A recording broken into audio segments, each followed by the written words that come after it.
Toujours recording stop. Stop. Répétez, Monsieur le Préfet. Désolé. Alors, bonjour, bienvenue à la séance de la MRC Thérèse de Blainville en ce 26 janvier 2022. J'ai besoin d'un proposeur pour la suspension, s'il vous plaît. Monsieur Blanchette, à l'appuyeur. Merci.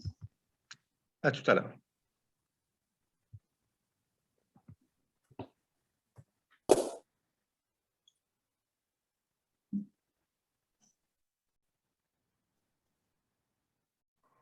Alors, bonjour et bienvenue à l'Assemblée statutaire du 26 janvier 2022 de la MRC Thérèse de Blainville. Donc, on réouvre l'Assemblée qu'on avait suspendue tout à l'heure en proposant. Proposé M. Comtois, appuyé Mme Boivin. Monsieur le directeur général, est-ce qu'on avait des questions? Parce que période de questions. Non, nous n'avons pas reçu de questions, Monsieur le Préfet. Aucune question. Donc, avant l'adoption de l'ordre du jour, prenez note que le 6.3 va être rapporté à une séance ultérieure.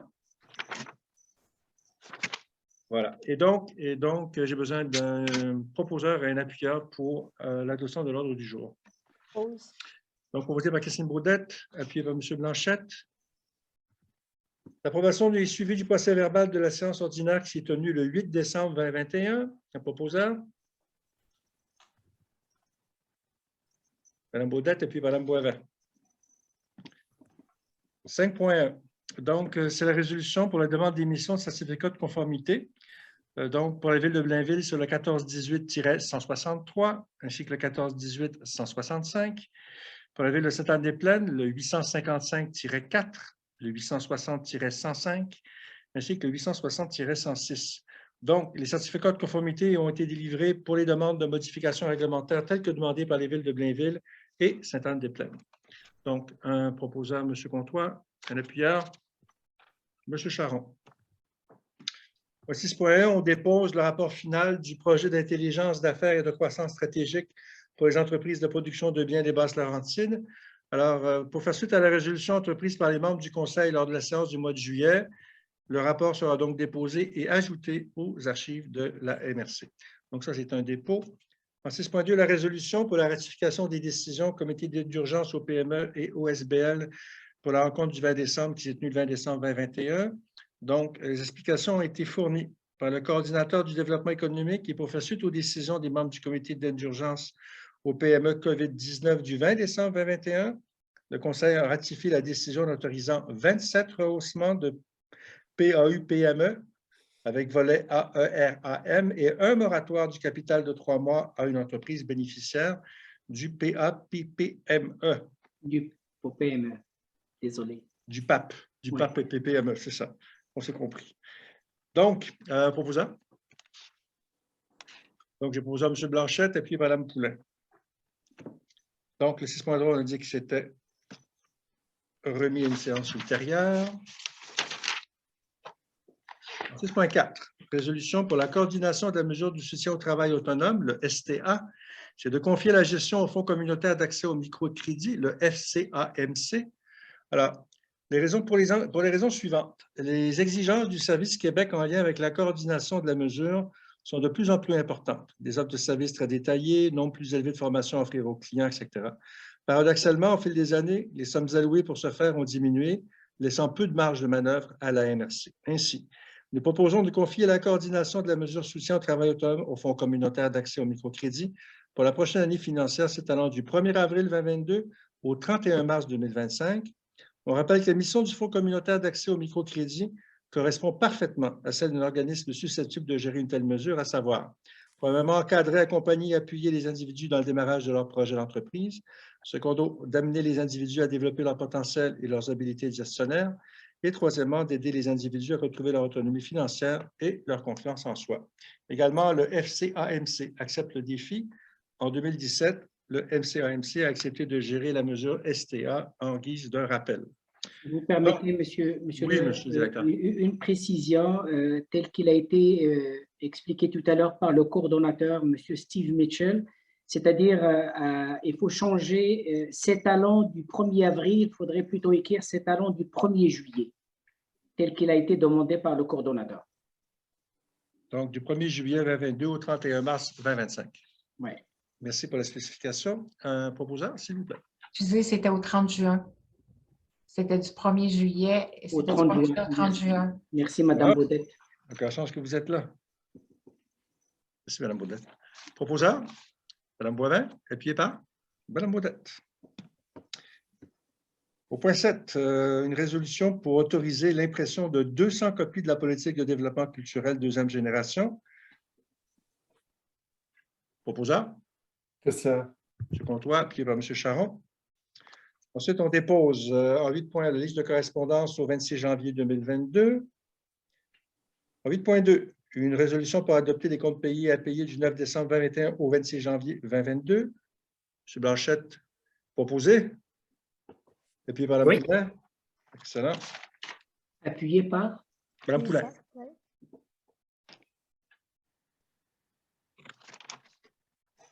Alors, 8.3, c'est une résolution pour l'indexation de la rémunération des membres du Conseil de la MRC.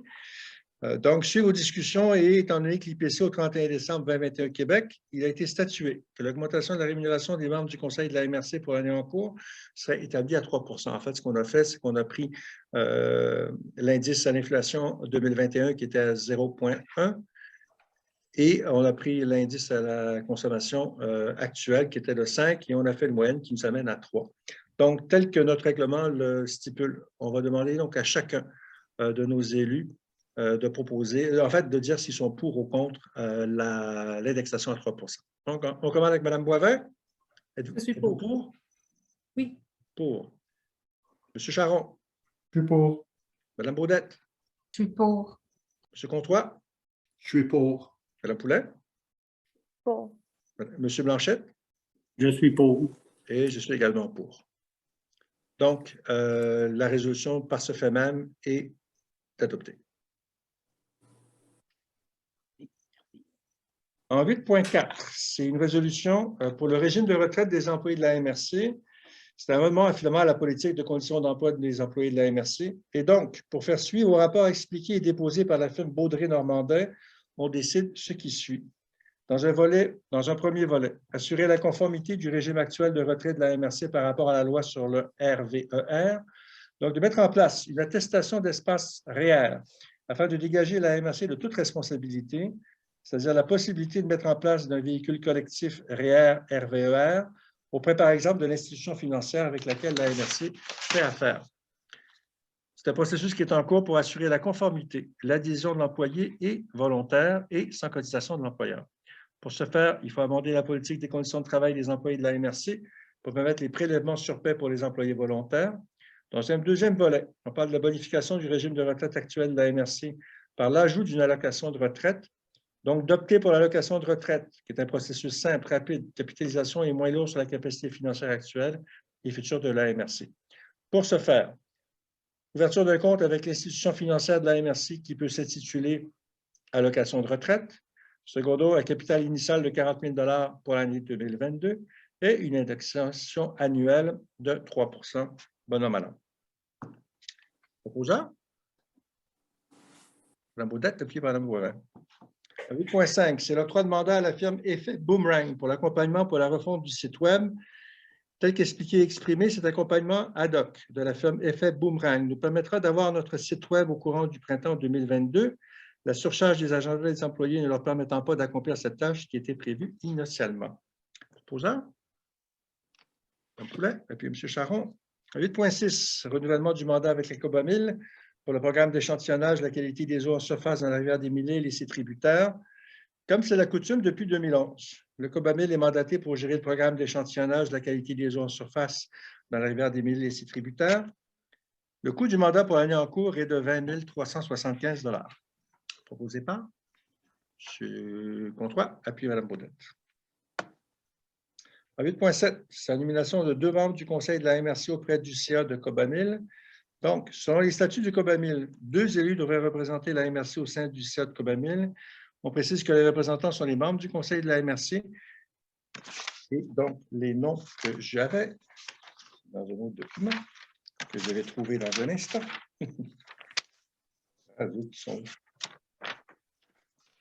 Qui avons-nous nommé? J'ai besoin de votre aide. Nous avons nommé Simon Sesto Chifola et Francis Allaire. Oui. savais que vous prononceriez ce nom à l'italienne de façon plus efficace que moi. Donc, un proposeur, Je propose. Mme Poulet, appuyé par Mme Baudette.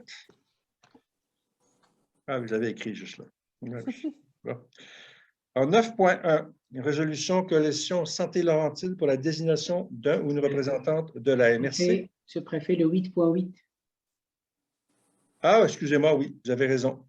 Le 8.8, donc, c'est un octroi de mandat à Maître Joanne Côté de PFD pour l'analyse d'une demande d'accès à l'information. Donc, celle qui va nous représenter dans le dossier relatif à la rivière Auchet. Un proposeur, M. Comtois. Appuyé, M. Blanchette. En 9.1, désignation d'un représentant ou d'une représentante de la MRC au niveau de la coalition Santé-Laurentide. Donc, la coalition Santé-Laurentide a pour mission de dénoncer la situation actuelle et de réclamer au gouvernement du Québec un financement équitable en soins de santé et services sociaux pour la population laurentienne. En somme, la coalition Santé-Laurentide exige d'obtenir un rattrapage, de respecter les échéanciers, d'accélérer le procès de modernisation. Donc, notre DG Kamal El-Battal nous a mentionné qu'il serait intéressé de représenter la MRC et de défendre stratégiquement les intérêts de la MRC et ceux de la région en matière de santé. Donc, M. Kamal El-Battal, vous êtes désigné officiellement. Qui propose? M. Charon, appuyé par Mme Boivin. Félicitations, M. El-Battal. Merci. 9.2, résolution pour désigner 2 représentants au comité stratégique en habitation abordable de la région des Laurentides.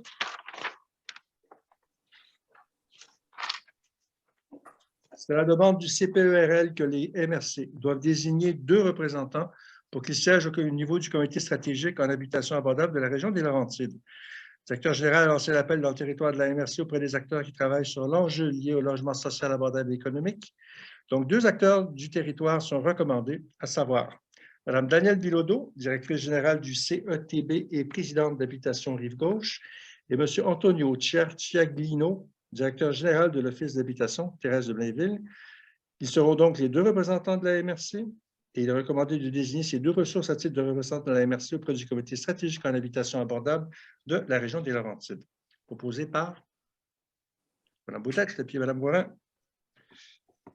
En 9.3, la ratification de la décision du directeur général, c'est un octroi de mandat à Maître Martin Laurendeau de PFD dans le dossier du marketing territorial dans la table numéro 2, à la recherche de disponibilité et enregistrement de marques de commerce. Il est primordial de procéder à une recherche de disponibilité et à l'enregistrement de marques de commerce dans le cadre du projet du marketing territorial.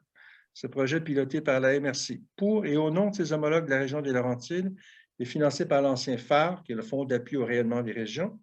Cette action est nécessaire et primordiale avant la tournée des MRC et du CPERL pour leur présenter la signature régionale. Donc, on parle du slogan, on parle du logo. Il est recommandé de ratifier la décision du directeur général d'octroyer un mandat à Maître Laurendeau de la firme PFD. Proposeur? Mme Poulet, appuyez M. Blanchette.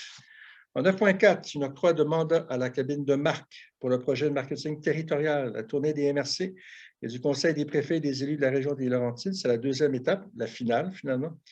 Il est recommandé d'octroyer un mandat à la cabine de Marc pour qu'elle effectue des trouvailles virtuelles des MRC pour la présentation de la signature régionale pour le slogan et les logos dans le cadre du projet sur le marketing territorial et c'est un mandat estimé à 10 847,87 $, taxes incluses. Un proposeur, M. Comtois, l'appuyeur, Mme Boivin. En 9.5, la ratification de l'appui accordé par le directeur général, c'est un appui au programme de soutien à l'économie sociale, accompagnement spécialisé des entreprises d'économie sociale. À la demande de l'Économie sociale des Laurentides et de la coopérative du développement régional des Itoiles Laurentides, le directeur général a appuyé par lettre administrative les 2 organismes dans le cadre du programme de soutien à l'économie sociale, d'accompagnement spécialisé d'entreprises d'économie sociale. À la demande d'appui au MRC, s'inscrit dans le cadre de l'appel de proposition du ministère de l'Économie et de l'Innovation visant à favoriser le continuum du service entre les pôles d'économie sociale du Québec et la coopérative de développement régional du Québec. D'ici 2025, 4,1 millions de dollars seront consacrés à cette mesure visant l'accompagnement spécialisé des entreprises d'économie sociale. Entre 5 et 8 projets seront acceptés au Québec, étant la phase actuelle en cours du développement. Aussi, il s'agit d'un soutien financier de 150 000 $ par année pour les 3 prochaines années qu'Économie sociale Laurentide partageront à parts égales. Il est recommandé de ratifier la décision du directeur général pour donner une force institutionnelle à son appui. Un proposeur. Mme Boivin et puis Mme Baudette. Et la dernière et non la moindre, en 9.6, c'est une résolution pour le soutien à l'écoute agricole. C'est une commandite aux soirées bénéfices, un soutien à la mission et un achat de 4 boîtes de repas. Depuis 2015, Écoute agricole, un organisme à but non lucratif, a pour mission d'offrir un service de première ligne d'écoute et d'accompagnement aux agriculteurs, aux agricultrices, ainsi que leurs familles, employés et intervenants agricoles qui vivent des problématiques psychosociales. Donc, il est recommandé au Conseil de la MRC d'autoriser probablement 5 000 $ par année pour soutenir la mission de l'organisme, secondo 1 500 $ par année pour commanditer la soirée bénéfice pour Écoute agricole, et finalement un achat de 4 boîtes, 3 pour le politique, 1 pour un conseiller de la MRC, pour le gala qui aura lieu le 19 février et les montants sont déjà prévus au budget 2022. Proposeur, Mme Poulin et puis Mme Baudette. Et donc, pour la levée de l'Assemblée, j'ai besoin d'un proposeur. M. Comtois et l'appuyeur, M. Charon. On vous remercie. On vous souhaite une bonne soirée, parce que là, il est rendu tard. C'est vrai que c'est bonne soirée. Merci. Bonne soirée.